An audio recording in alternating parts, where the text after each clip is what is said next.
Well, I'm back. Kind of.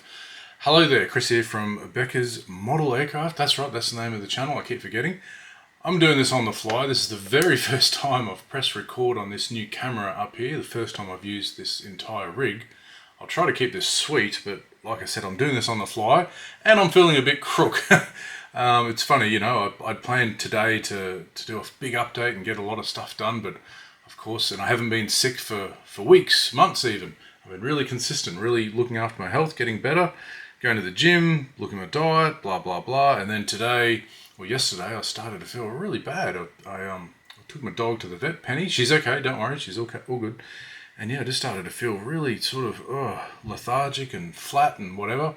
And it's continued today, so I haven't got as much done as I planned, but I did say I was going to do a video. Here it is.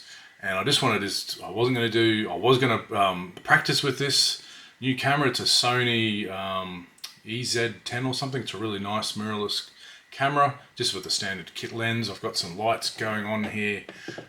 Let's just get into it, and I'll start with where am I at with the Super Stallion. So, yeah, that box was for the MH-53. If you didn't read my Facebook, which I've now gone back on, so let's talk about Facebook for a moment. One of my things I was going to do this year was not stay on Facebook, just use YouTube. That worked until about a month ago when I was made the head of our local school, state school, primary school, what do you call it in America? Middle school or something, I don't know. The PTA, we call it the Parents and Carers, or PNC, so I'm the president of the PNC now. So I've been doing lots of PNC work. That's kept me busy amongst other things, but I needed to have a Facebook presence. I needed to have, because you know, everything's online, everything's social media these days, so I'll get started again and do my bloody Facebook account. So I've been going onto there already, and already I've started to get my goat up about autopsy models. Great little nomenclature for, seems to be a big trend these days to, you know, have an aircraft. And it's funny I'm saying this as I'm showing you a scratch built interior of an aircraft, so don't look at that while I say this. That you know, all the new kits these days are fully detailed, full interiors, full engines on display, all panels open. So everybody's building that way on the ground. So it's now no longer is it on the ground, flaps down. Sometimes the ammo covers open. Everything's open. The engine, blah blah blah. No pilot, no crew, no nothing. Yeah, let's chuck it on a mirror base as well. I don't like it. I don't like where the hobby's going in that direction. I think it's not model aircraft in my view, and maybe that's a wrong attitude for me to take, but I don't care. That's me. I don't think they're really taking us in the right direction. They should all be in flight, in my opinion. But anyway, let's leave that for another day. The Super Stallion. This is what I've got up to. Let's see how this camera works close up. Can we see that? And my fingernails probably are all dirty. I don't care. Okay, so the cockpit, all I've done there is just put some photo etch on there, and I've made a scratch-built windscreen wiper reservoir there that goes behind the pilot's seat. I do have the pilot's somewhat done. What I've done here is I've melded that camera's not too bad. Is that focusing? I don't know. Like I said, first time I ever used this, and I've got 16 minutes left on the card, so I better hurry up. So these are CH-53E resin seats that I've attached to a D-Toys pilot figure, which is attached to the Academy support. So they go in there like such. Okay. And my next thing to do is to match, that's why they don't have their arms on, well he does, the control levers and the collective and all that to their arms. So that's what I need to do next. And I've done a little bit of work scratch building and improving some of the details here on the control, on the rudder panels, which I guess I can bring out here, probably won't be able to see it. It's not much work, it's just filling in a few things and adding some stuff, yeah, whatever. So yeah, that's where I'm at with that. But what I have completed is that's the rear bulkhead. Okay, so I did a little bit of work on this before the start of the year, but I've added a new electronics box which is there, and what I've also done is glued both bulkheads together, and that's the back of the cockpit wall. It's got some extra parts and things in there, and I've also added oh, come on camera, can you get that? I've also added some rivets, because there's quite a few rivets. I've got a little remote control. Why don't I try that? Tighten. Oh, there we go. Oh, look at that. Ooh, all my dirty, yucky work. Okay. That's pretty cool. Got a remote control on the camera. So that's ready to go. That slips in just there like so. All right. And now I'm ready to detail up this piece. Everyone keeps asking me, why are you detailing up the interior? You can't see it. Well, you can see it quite a bit because the ramp's going to be down. Both of the main windows, the main doors and the windows will be all open. And I intend to have about 3 LED lights in the ceiling so you can see inside. So the next thing I've been getting into is, and this is the reason why I bought the MH-53E kit, but you'll see this quilted covered texture on the interior panels here. Okay, I had been rightly told by a few viewers that that's not correct for, you know, post 1999 or something like that. Super Stallions, they ripped off all this soundproofing quilting stuff, and that's the wrong scale that Academy put in there.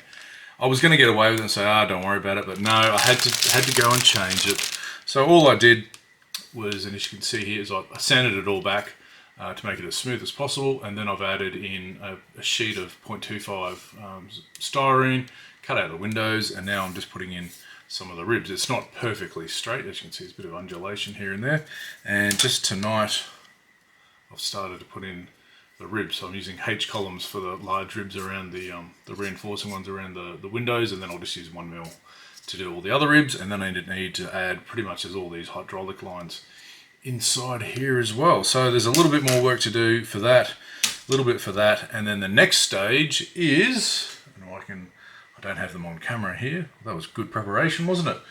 So I'll just get out the other ones. Fuselage. Okay, so the next big thing after doing the interior, well, the interior is not complete.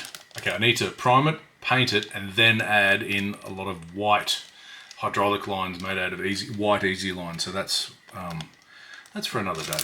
So what I need to do next are these fuselage ones, and the reason I bought this extra kit for insurance is in case I stuff this up. And you're thinking, what do you mean stuff it up? Well, I'm going to add and subtract stressed skin. See if I can remember to put a photo up there. Every single Super C Stallion, whatever it's called, the Super Shitter, I think they call it too, has got a lot of stressed skin on the sides of the fuselage because of the major loads they carry, the stress that the aircraft is under all the time because of those 3 massive engines. And so not only am I going to be putting external rivets, raised rivets, which John Bryan has done on his, but I'm actually going to do a lot of stressed skin, particularly in this area back here. It's from about this midsection all the way back towards the tail. All this section gets really, really stressed. And that also includes, I have to fill quite a few panel lines there. I don't know if you can see them right there. I'm not going to open the plastic just yet. Hopefully I won't need to open this kit. Hopefully I can sell the kit when I'm finished. I won't have to use any spare parts. But it's good to have a spare kit and also to have a spare windscreen piece. So I need to fill these panel lines, do a little bit of working and stuff. I've already added some reinforcements for the engine pods and things. Then I'll get stuck into stress skin. Now, how am I going to do stress skin? Well, I'm going to use I think it's Rado method or Rabo method. Sorry if I messed up your name. Oh, I'm going to use my little fancy remote again. Look at this, isn't that great? T for Titan. Oh, that's what she said. There we go. I'm going to use the method where you line out all the rivet lines, just like on this little gritty thing here. In pencil, and then I'll go over it with my favourite, actually I don't have it, where is it? It's disappeared, hang on. Oh, really high production values in this studio. Okay, this pen, the marker pen, what's great about this is it won't wipe off on plastic, but what it does is once I've carved it away with a curved blade, so what I do, start again Chris, Jesus. Okay, I'll line it out, I'll get my reference photos, and in pencil I'll work out where do I need to put the dimples and where do I need to put the creases on all the things. Once I've worked it out and used the eraser to get rid of any bad pencil lines, I'll then go over it with the marker pen. That focuses really nicely, doesn't it? So it's got a broad end, okay, kind of like my ass, and it's got a fine little tiny end, kind of like my front bits there, excuse the comedy. Because what happens is this stuff will not go away until you scrape it away. Okay, so I use this for doing seam lines, for example. That's what's great about it. You sand and you're like, well, how do I know I've gone far enough? Well, when you can't see that anymore, you've done it. So same principle.